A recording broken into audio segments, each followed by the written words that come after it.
Good day, everybody. It's the Hunting Happiness Podcast, and we're getting straight into a new topic today that's going to be for the beginners. So today we're hitting how to start saving money for beginners.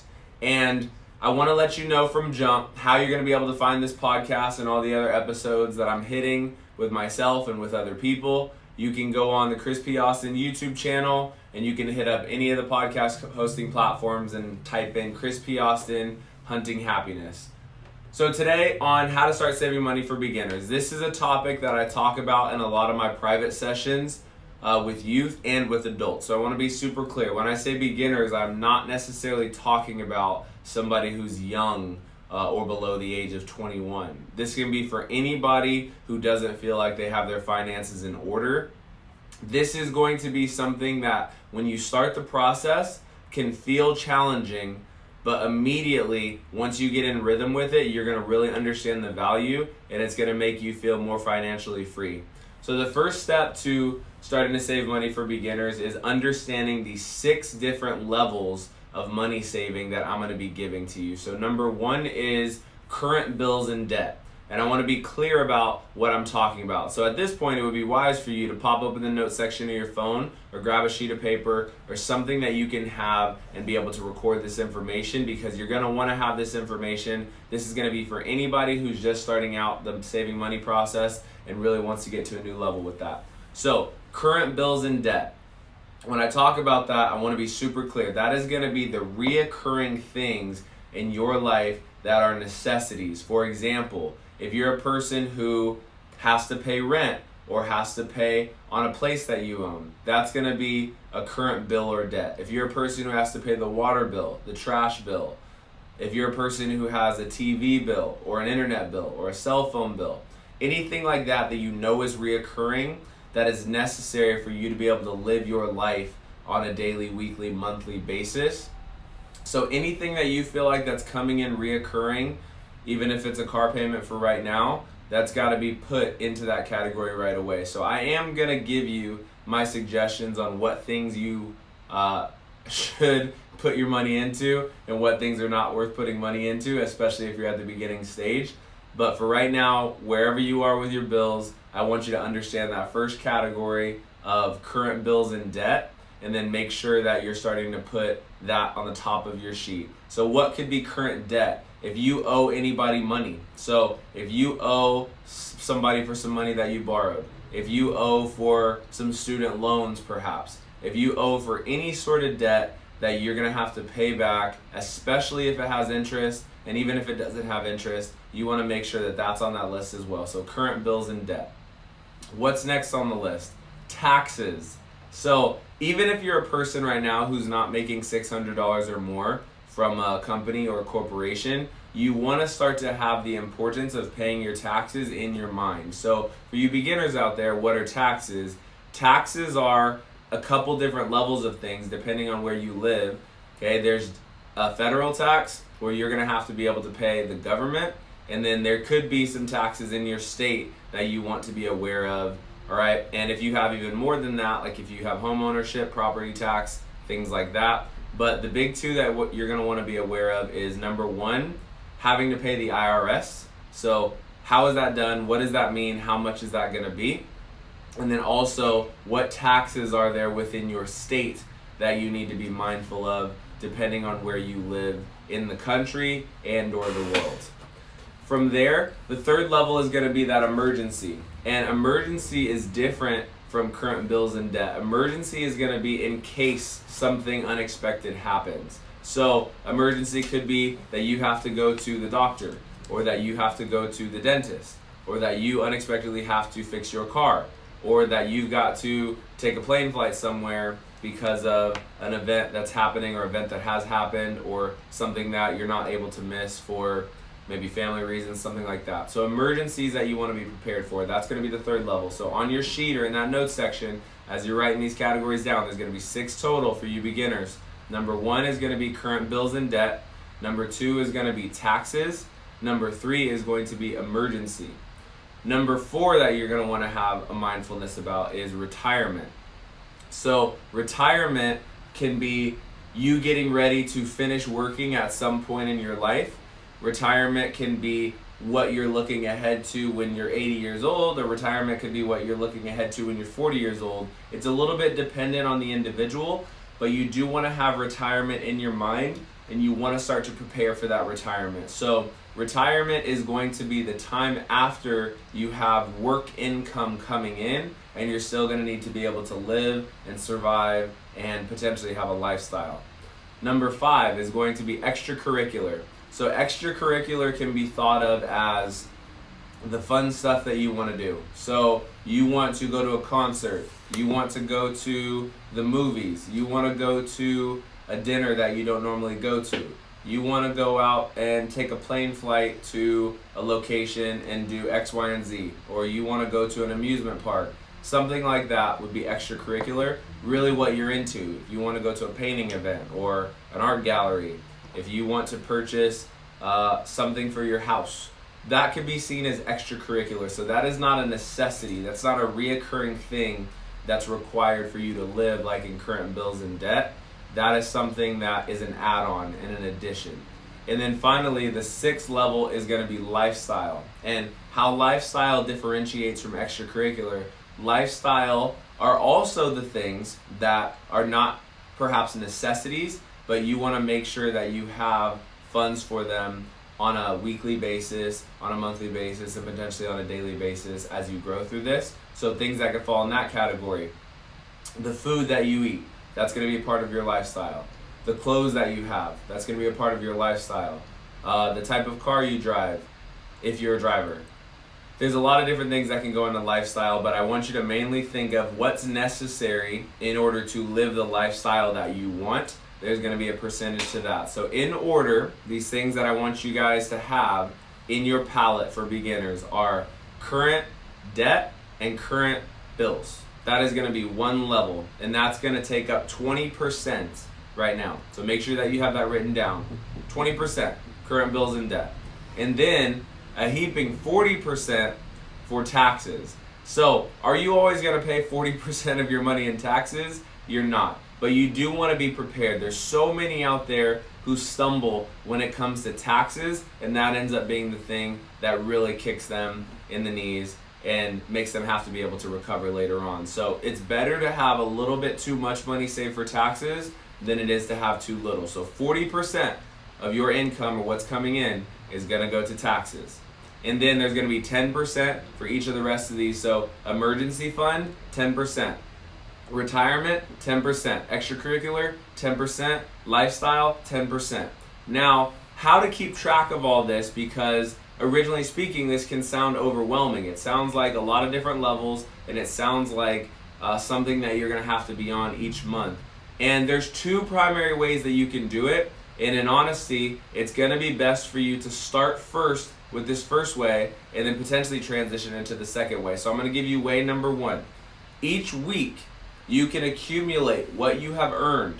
And I'm talking to you beginners. So this could be that you're earning $1,000 in a month.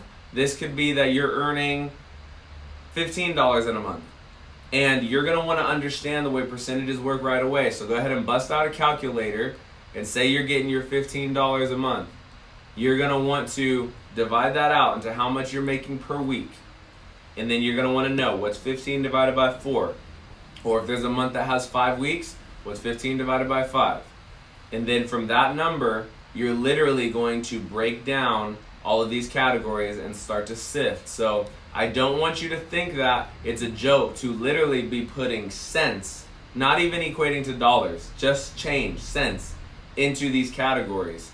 All right, this is going to be the start of you developing this consistency. Once you develop the consistency, there's no limit to what you're going to be able to do. Okay, you're going to be able to save, you're going to be able to have the lifestyle you want, you're going to be able to add on, and you're going to be able to do it with peace of mind. So even if you're getting that $15 a month, divide it out into 4 weeks. What's that equal?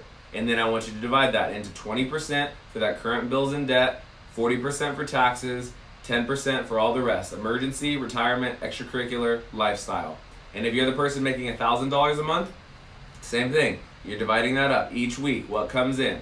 And you're going to sift that out into 20% current bills and debt, 40% taxes, 10% emergency, 10% retirement, 10% extracurricular, 10% lifestyle. Now, how to go about being able to actually save this or differentiate this. You're going to want to have some accounts. You do not want to hold all this money in cash, and you definitely do not want to have this floating and in other people's accounts or ones that you're not aware of and can control. So even for you beginners, you're going to want to open up an account, if you don't already have one, in your name, a bank account.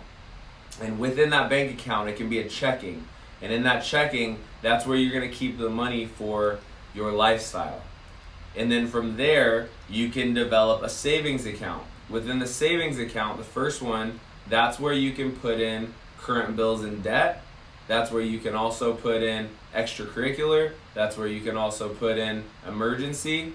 But you're going to want to make sure that you have 2 other accounts for these next 2 that I'm going to hit. So you want to have another account for your taxes. You always want to be able to see what money is allotted for taxes, and you do not want to get it confused with money that you're using for the other things in your life. Tax money has got to be set aside separately so that you're aware it's there. You're not pulling it for an emergency. You're not pulling it for any other reason. It's got to be there to pay the IRS and potentially your state.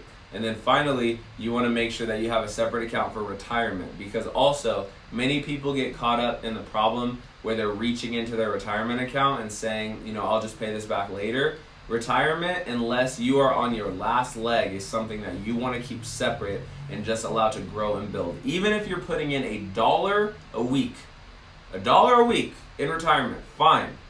But you've got to start the process of building for your retirement. It's got to be a habit of yours.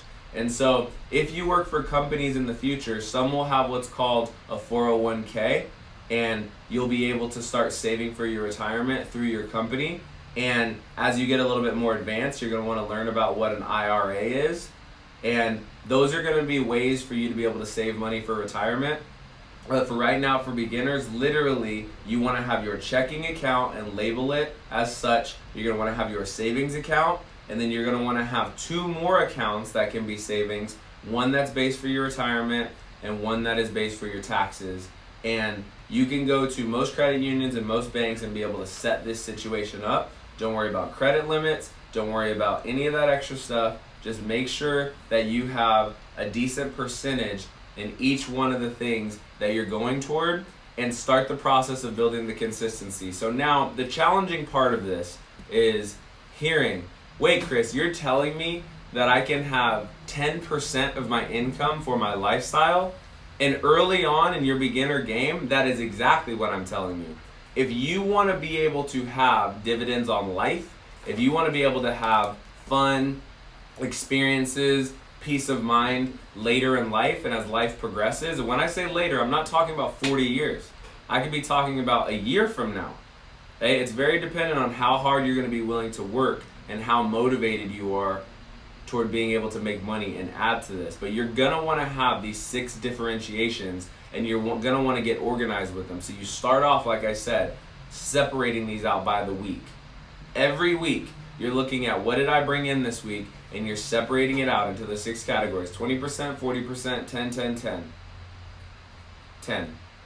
And then once you get past that, and when I say past that, I mean you're in a rhythm for sure, in a routine, you can begin to do that monthly. So it's going to take up a little bit of your time to be able to do this every single week, but once you get an organization of it and you know where these accounts are and where the money's going and where things are being differentiated, then you can start to separate it out monthly. And each month you can look at, what did I bring in this month? Then I'm going to put 20% into current bills and debt. I'm going to put 40% into taxes. I'm going to put 10% into emergency. I'm going to put 10% into retirement, 10% extracurricular, and 10% lifestyle. And you will be able to get real savvy about living your lifestyle in 10% of what you make.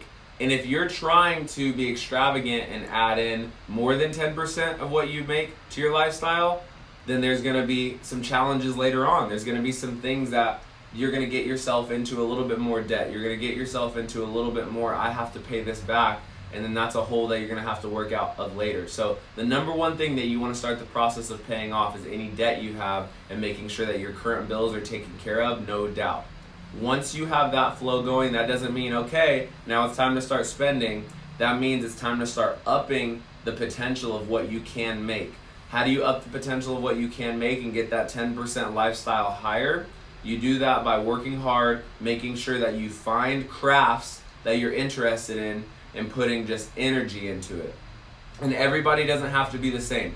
Everybody does not have to work 40 hours a week once they get to that working age. Everybody doesn't have to do that, right? You choose what you want, but ultimately understand that whatever you choose is going to be the product of how much work you put in.